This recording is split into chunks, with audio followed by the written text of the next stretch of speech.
Kenapa?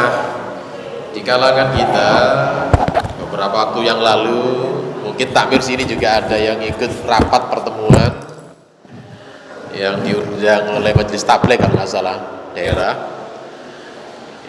Di sana dalam perumahan tersebut informasinya menyampaikan tuntunan sholat lail atau qiyamul Ramadan dari buku yang disusun oleh Majelis Tarjih dan Tajdid pimpinan daerah Muhammadiyah Surabaya. Kecil punya buku saku ini. Sepintas memang saya tidak baca secara keseluruhan, yang penting-penting, yang pokok-pokok ya. Dari buku inilah kemudian saya tergelitik untuk menyampaikan dan tanggapan-tanggapan kami di dalam grup-grup, dan sebagian juga sudah saya share ke Pak ini takmir ini ya, jadi lupa Pak Nyun Sewu ya. Dan malam hari ini yang ingin kami bahas yaitu berkaitan dengan sholat malam tersebut. Baik, yang rahimakumullah, fotokopi Nyun Sewu tidak banyak saya, karena biasanya nggak sampai 10 ini, tapi sudah 12 lembar, 12 eksemplar itu. Kelihatannya jamannya lebih banyak ini. Ya, mudah-mudahan nanti yang yang mau berbanyak silakanlah bisa difotokopi sendiri. Berbicara tentang sholat malam atau sholat lail,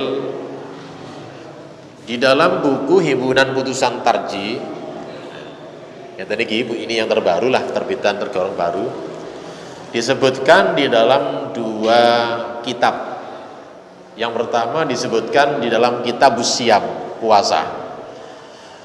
Di dalam bab puasa tersebut ada subbab menyebutkan tentang masalah menghidupkan malam-malam Ramadan. Salah satu di antaranya kita dianjurkan untuk banyak melaksanakan sholat malam atau sholat lail. Di sini penjelasannya tidak serinci sebagaimana dalam fotokopi tersebut. Ya, makanya ini saya ambil yang keputusan Wiradesa. Di sini Wiradesa ada semuanya ini. Ya, kalau panjenengan punya yang lama, ya, ini pada halaman 340 dan sampai penjelasan dalil-dalilnya disebutkan di halaman sampai halaman 355. Sedangkan kalau buku yang ini selisih 2 halaman. Kalau yang ini bisa dibuka di halaman 344 sampai pada halaman 363. Sholat lail ini dibahas lagi, diputuskan kembali. Kalau dulu keputusan qiyam, bukan sholat malam, kitab Siyam, kitab puasa, ini diputuskan dalam bukan muktamar namanya, kongres Majelis Tarjih di Medan tahun 1939 yang membahas masalah sholat malam tersebut, masuk dalam subbab tentang masalah kitab Siyam. Nah, lebih rinci lagi dibahas ulang pada muktamar Tarjih di Wiradesa, Pecenongan, Pekalongan, Jawa Tengah. Ini diputuskan pada putusan muktamar tahun 1972 dan sudah ditanfid oleh pimpinan pusat Muhammadiyah yang ketika itu menjadi pimpinan pusat Muhammadiyah Pak A.R. Fakhrudin. Jadi resmi keputusan ini. Tanfid itu adalah punya kekuatan hukum yang mengikat kepada seluruh anggota Muhammadiyah untuk mentaatinya. Mari kita perhatikan jamaah rahimakumullah, kalimat demi kalimat di dalam keputusan tersebut.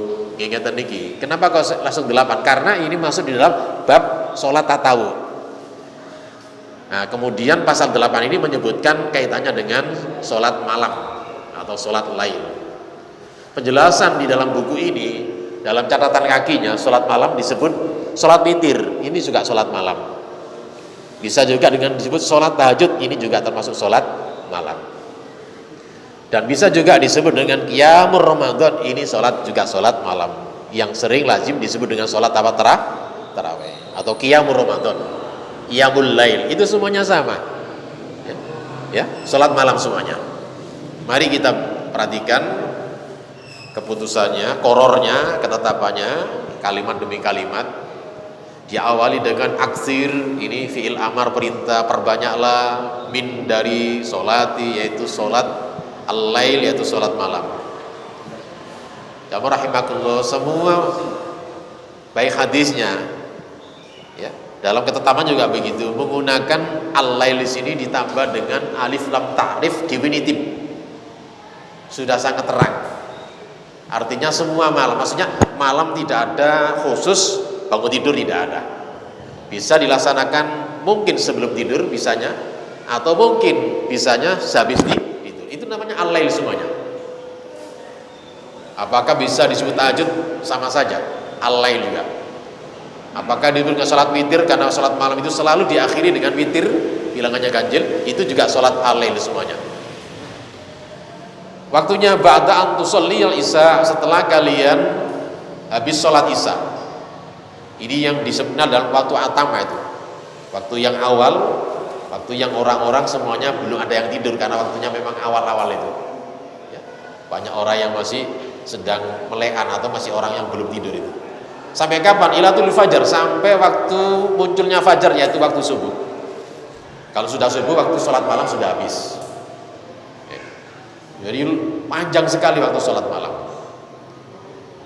Fi Ramadan, dilaksanakan pada bulan Ramadan, wa fi ghairi Ramadan, atau dilaksanakan di luar bulan Ramadan. Sama juga sholatnya juga al-lail, sholat malam. Tusolliya, sholatlah, itu kembali pada sholat malam. Ikhda itu 1, asyara 10 rakaatan, berarti 11 rakaatan. Nanti akan kita bahas keterangan dalil-dalilnya. Caranya bagaimana di sini? Rakaataini, 2 rakaat maksudnya salam. Rakaataini, 2 rakaat maksudnya salam, dan seterusnya, maksudnya begitu. Jadi 11 rakaat tadi caranya 2 rakaat, 2 rakaat, 2 rakaat, atau arba'an, 4 rakaat salam, arba'an atau 4 rakaat salam.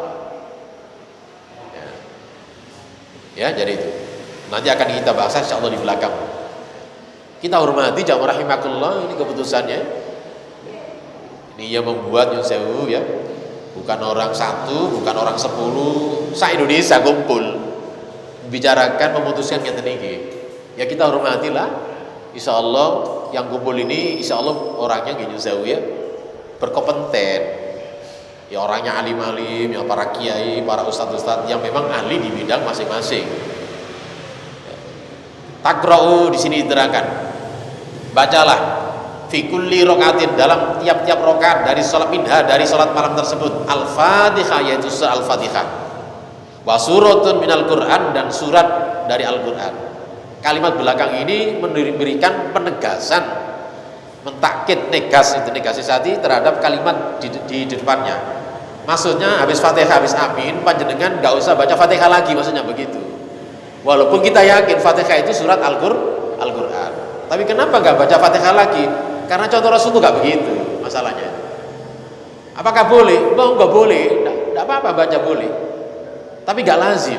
Habis amin baca Fatihah lagi, itu tidak ada. Contoh Rasulullah tidak ada. Makanya di penegasan surat minal Quran, surat yang lain dari Al-Quran. Karena Pak Al-Quran itu banyak suratnya. Apa jenengan kalau misalnya baca surat, terutama ya, jadi imam perhatikan kaidah-kaidah bacanya, makhraj, keluarnya huruf, tajwidnya. Syukur-syukur Nyun Sewu bacanya bagus, syukur-syukur begitu ya. Syukur-syukur hafalannya buahnya, walaupun tidak hafal 30 juz ya, lebih-lebih sholat malam itu ya itu. Syukur-syukur begitu. Dan munasabah ayat, perhatikan hubungan korelasi antara ayat dengan ayat. Contohnya ngeten, panjangan misalnya baca insirok, habis insirok balik ke atasnya Fatuha. Ini tidak ada korelasi itu, tidak begitu, nggak lazim Rasulullah begitu. Walaupun boleh panjangan, tidak apa-apa boleh.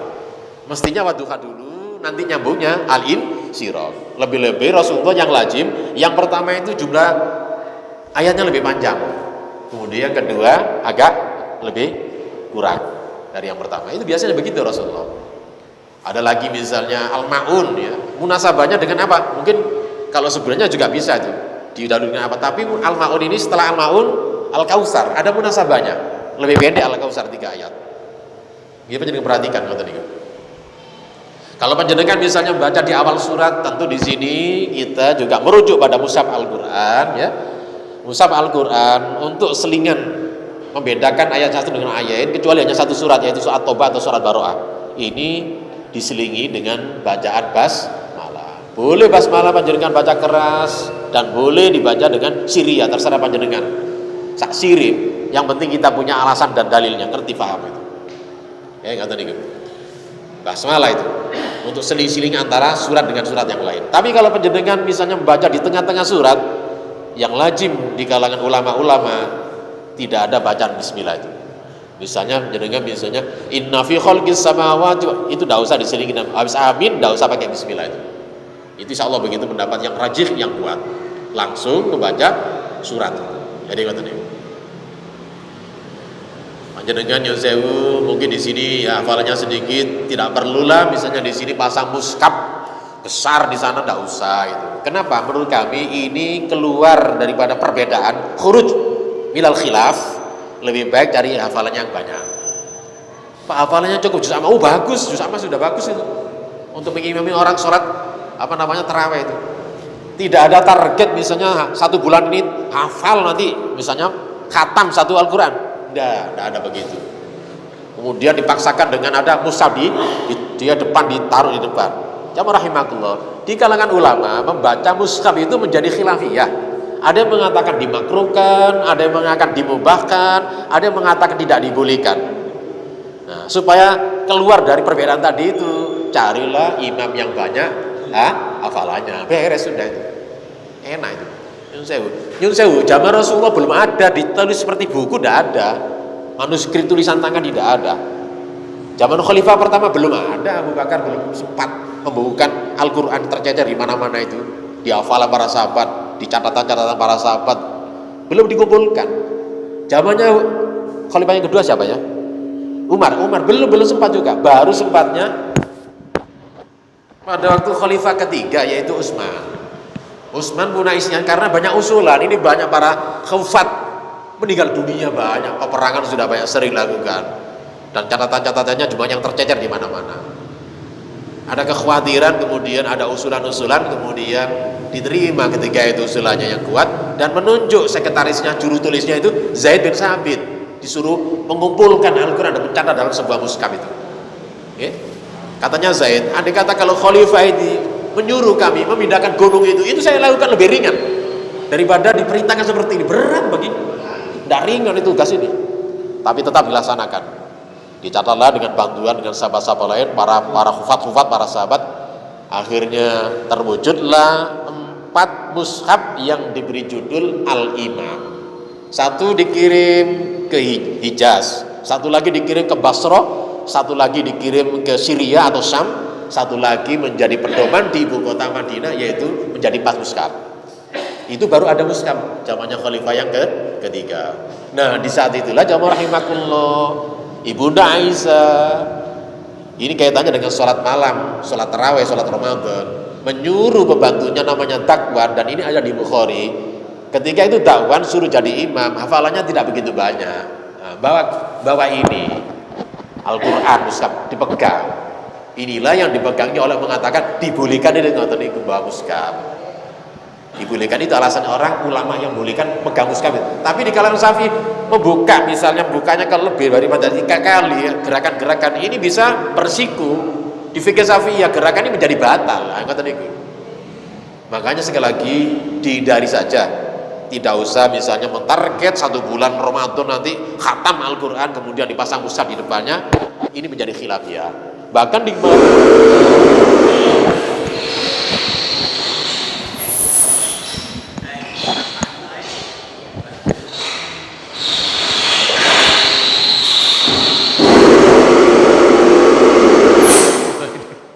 suaranya medeni.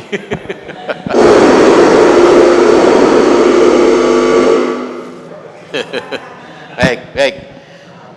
Apa nggak usah pakai anu ya, barangkali itu.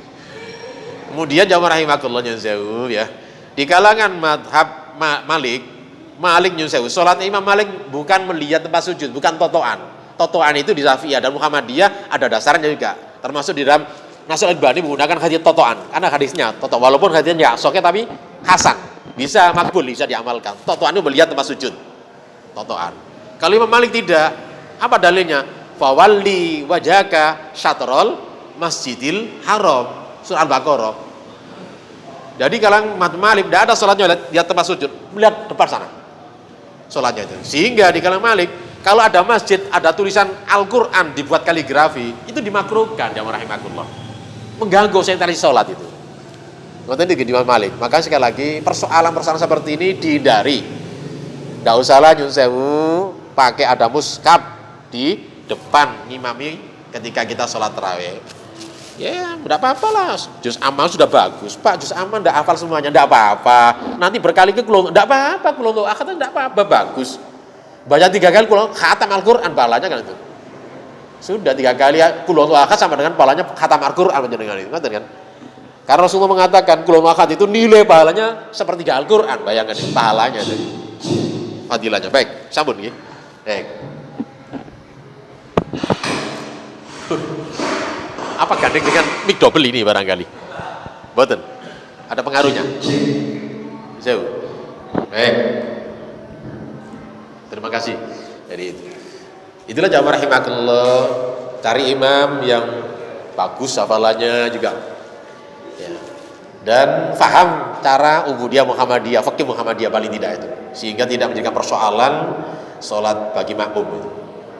Kita lanjutkan. Suma kemudian jamaah rahimakumullah, tutiro, witirlah kalian bisa lasin dengan 3 rakaat. Jelas nggih kalimatnya? 3 rakaat witir kita di sini. Sementara nyun sewu buku yang baru ini witir pinten niku? Pak, jenengan ikut Pak Qoyim.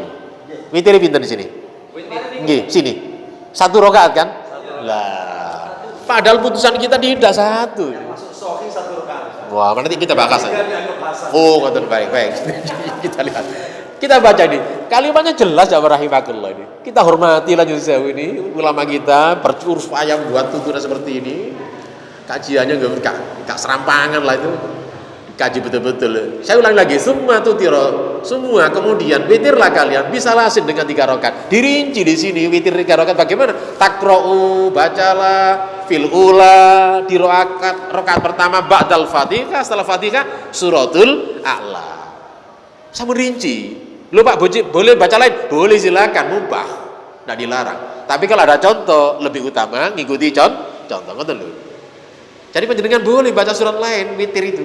Tapi kalau ada contoh, nyun sewu kita harus apalagi hafal surah Al-A'la itu. Lebih baik kita melakukan contoh karena ada contohnya dari Rasulullah. Kita baca lagi wafisaniyah dan rakaat yang kedua baca apa? Al-Kafirun. Maksudnya enggak langsung Al-Fatihah dulu jadi. Kemudian Al-Kafirun. Wafisalisa dan rakaat yang ketiga Al-Ikhlas. Qul huwallahu ahad. Rinci sampun ngeten iki. Lah kalau 1 rakaat baca apa di sini?